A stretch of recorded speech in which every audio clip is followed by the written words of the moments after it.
다 같이 사도신경으로 신앙 고백 드리겠습니다.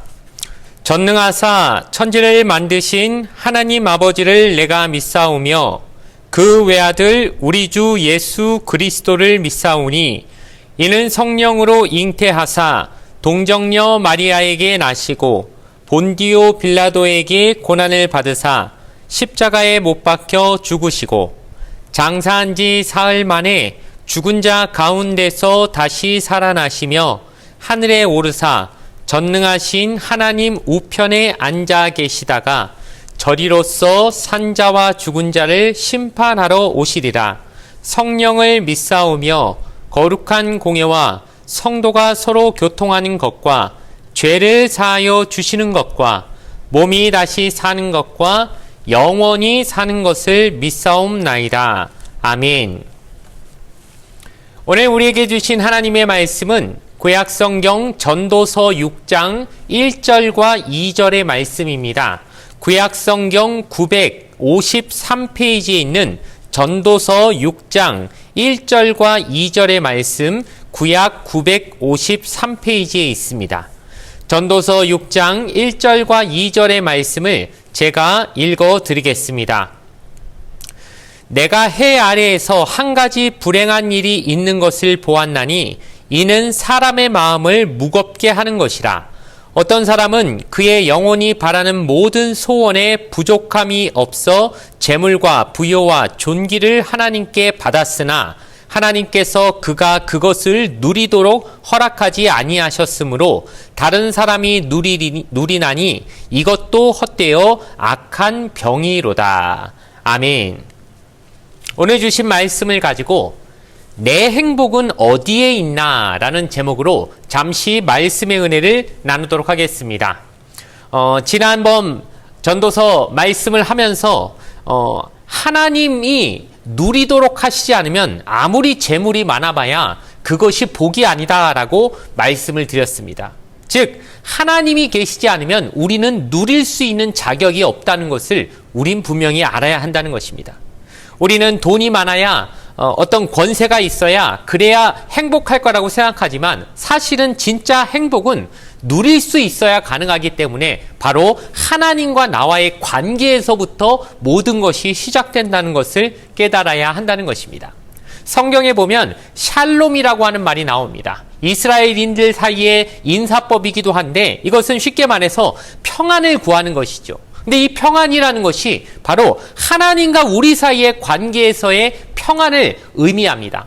이 샬롬이란 말은 오늘 전도서를 쓰고 있는 그 솔로몬 왕의 이름에도 그 샬롬이라는 의미가 들어가 있다는 것을 여러분 꼭 아시기 바랍니다. 즉 솔로몬이란 이름 안에는 하나님으로부터의 평안을 구하는 샬롬이라는 복된 뜻이 들어가 있는 매우 좋은 이름입니다. 그런데 솔로몬은 그렇게 살았습니까? 처음에는 그렇게 살았지요. 하나님 앞에 1000번의 제사를 드리면서 하나님과 자신과의 관계에서의 평안을 구하는 참 복된 삶, 지혜로운 삶을 살았지만 결국 인생 말년에 가서는 하나님과의 평안보다는 주변 나라들과의 정치적인 평안함, 전쟁을 피하기 위한 어떤 인간적인, 인본주의적인 평안함을 구하다 보니까 주변 나라의 왕들의 딸들을 다 아내로 맞이하면서 수많은 처와 첩을 거느리는 삶을 살았지만 결국 그것을 통하여 하나님과의 평안이 깨지고 이스라엘에는 온갖 우상들이 들어오는 잘못된 결과를 맞이하게 됐다는 것을 우린 성경을 통해 알고 있는 것입니다. 그렇기 때문에 이 솔로몬이 말년에 자신의 인생에서부터 비롯된 모든 지혜를 우리에게 전달해 주고자 쓰고 있는 이 전도서 안에서는 과연 우리가 부러워하고 이 땅에서 누리고 싶어하는 그 복이 진짜 복인가? 아니면 하나님과의 관계가 바로 선 것이 진짜 복인가를 우리에게 정말 정확하게 인생을 다 경험해 본 사람의 입장에서 알려주는 매우 복된 교훈이라는 것을 우리가 생각하면서 하나도 놓치지 않으려고 열심히 이 지혜를 따라가야 할 줄로 믿습니다. 참 재미있는 것은 오늘 우리가 읽은 본문 6장 2절의 말씀과 지난번에 살펴본 전도서 5장 19절의 말씀은 정반대의 이야기를 하고 있다는 것입니다. 전도서 5장 19절 말씀을 보면 또한 어떤 사람에게든지 하나님이 재물과 부요를 그에게 주사 능히 누리게 하시며 제 몫을 받아 수고함으로 즐거워하게 하신 것이 하나님의 선물이라 라고 되어 있습니다. 그런데 6장 2절은 어떻습니까? 어떤 사람은 그의 영혼이 바라는 모든 소원에 부족함이 없어 재물과 부요와 존귀를 하나님께 받았으나 하나님께서 그가 그것을 누리도록 허락하지 아니하셨으므로 다른 사람이 누리나니 이것도 헛되어 악한 병이로다. 완전히 반대되는 내용을 말하지 않습니까? 하나님이 주시는 그 누림의 축복을 받은 사람과 누림의 축복을 못 받은 사람의 삶을 완전히 가르면서 돈은 후자가 더 많을지 모르지만 전자는 그걸 누리고 살기 때문에 진짜 행복을 누리며 살지만 후자는 돈이 아무리 많아도 하나님이 그 돈을 누리게 하지 못하심으로 인생의 괴로움만 쌓이게 된다는 것을 우리에게 알려준다는 것입니다. 그러나 우리가 이런 얘기를 아무리 해봐야 어떻습니까? 마음에는, 머리로는 그런가 보다 하지만은 솔직히 마음으로는 그 말을 인정하지 않고 아유 나는 행복 안 누려도 좋으니까 돈 한번 제대로 만져봤으면 좋겠다. 돈복이나 한번 실컷 얻어맞아봤으면 좋겠다라는 그런 마음이 우리 안에 솔직히 있지 않겠습니까? 그렇기 때문에 우리가 진짜 행복이 무엇인지 계속 오해하며 살고 있으니 우리의 삶이 계속 다람쥐 쳇바퀴 돌듯이 엉뚱한 곳으로 나아가고 있는, 즉 행복과는 점점 멀어지고 있는 삶을 살고 있는 것이 바로 그 이유 때문일 것입니다. 그런데 솔로몬은 말합니다. 오늘 읽은 6장 1절의 말씀에 내가 해 아래에서 한 가지 불행한 일이 있는 것을 보았나니 이는 사람의 마음을 무겁게 하는 것이라. 돈이 많아봤지만은 행복이 소유에 있지 않고 하나님과의 관계에 있기 때문에 하나님과의 관계가 어긋나 버린 자기의 삶을 통하여서 남는 것은 마음의 무거움밖에 없더라는 것이죠. 마음이 행복한 게 아니라 자꾸 무거워지기만 하는 것입니다. 왜냐하면 하나님을 떠났다는 죄책감이 내 마음을 짓누르기 때문에 계속 후회만이 쌓일 뿐이지 진정한 행복은 결국 마음에 남지 않더라는 것입니다. 누가복음 말씀을 보니 한 부자가 자기의 재산을 쌓을 창고를 가득 만들어 놓고 이제 거기에 가득 이제 온갖 재물을 집어 넣은 다음에 이제는 다 됐다라고 기뻐하면서 잔치하고 잠을 드는 그 순간 하나님이 뭐라고 하십니까? 어리석은 자여 오늘 밤에 내 영혼을 도로 찾으리니 너희 준비한 것이 누구의 것이 되겠느냐라고 말하면서 그 사람이 얼마나 어리석은지 경고하고 계십니다. 그런데 우리가 그 어떤 경고를 우리에게 주시는 말씀으로 듣지 않으면서 자꾸 하나님보다는 재물에 우리의 손이 가고 우리의 마음이 가는 이유는 결국 우리 안에 있는 탐심 때문일 것입니다.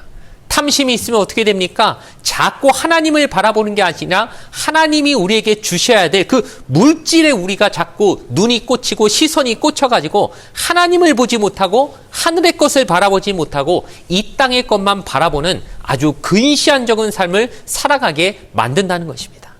우리 속에 탐심이 있으면 우리의 눈은 하나님을 보는 게 아니라 물질을 바라봅니다. 그리고 자꾸 주변 사람과 비교하지요.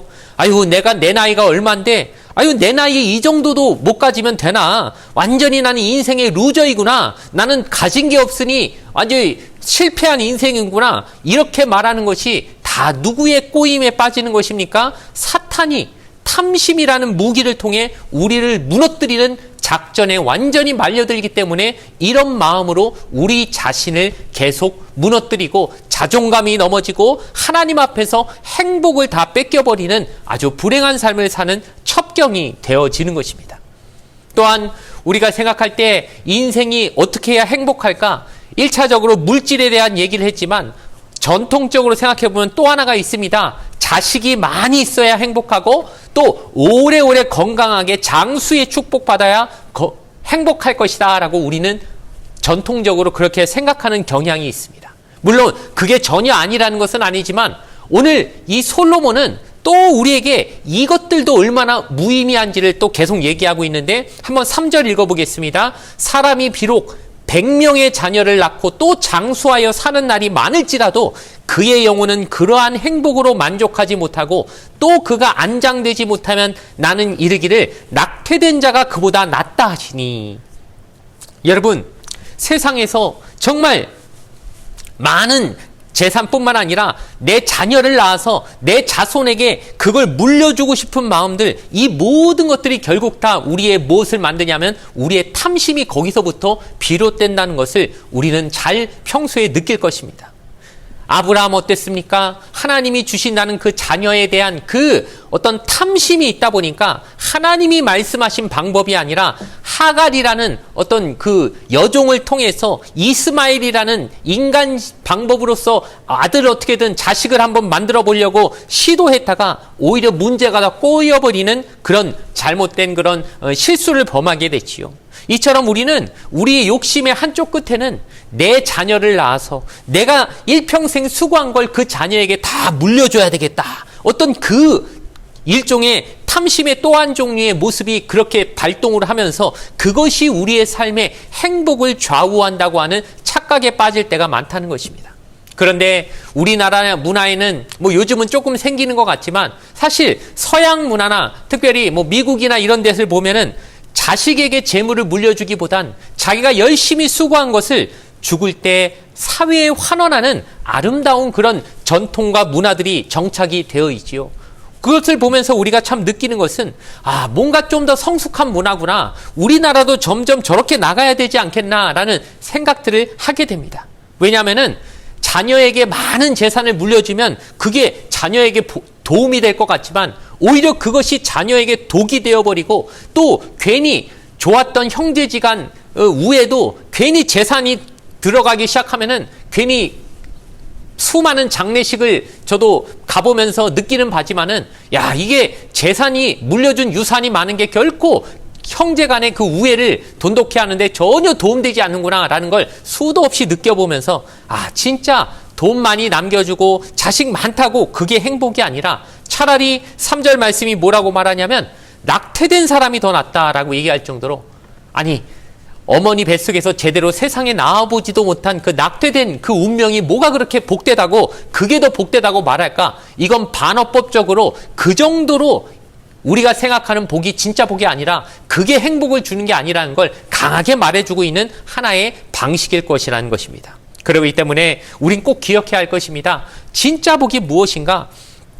6절에 보니까 비록 천년의 갑절을 산다 할지라도 행복을 보지 못하면 마침내 다 한 곳으로 돌아가는 것뿐이 아니냐라고 말하면서 성경에서 제일 오래 살았다는 무두셀라도 천사를 못 살았는데 그 천사를 2번 갑절로 살아서 2000년을 산다 해도 이 말은 아주 영원히 산다는 즉 장수의 축복을 끝없이 받은 사람이라는 어떤 그런 말을 하는 것이겠지요. 근데 그렇다 할지라도 행복하지 못할 수 있다. 행복을 보지 못하면 그 인생 헛되다라고 우리에게 말해줌으로써 오래 살고 자식 많이 낳고 또 재산 많이 버는 것 우리가 전통적으로 생각하는 복이 그게 진짜 행복이 아니라 하나님과의 관계가 다 무너지면 아무 의미 없다라고 우리에게 알려준다는 것입니다. 이것을 누가 말해줍니까?